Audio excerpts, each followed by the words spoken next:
三伏天灸會喺一年之中最熱嘅三伏天進行。根據曆法，今年嘅三伏天為以上時段，每個時段貼藥1次，總共3次。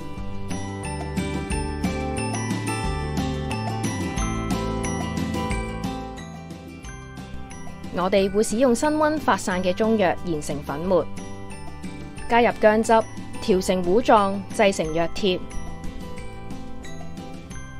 藥物嘅性質辛溫，配合炎熱嘅天氣，可以去除寒邪、宣通經絡、補益正氣，從而發揮冬病夏治嘅作用。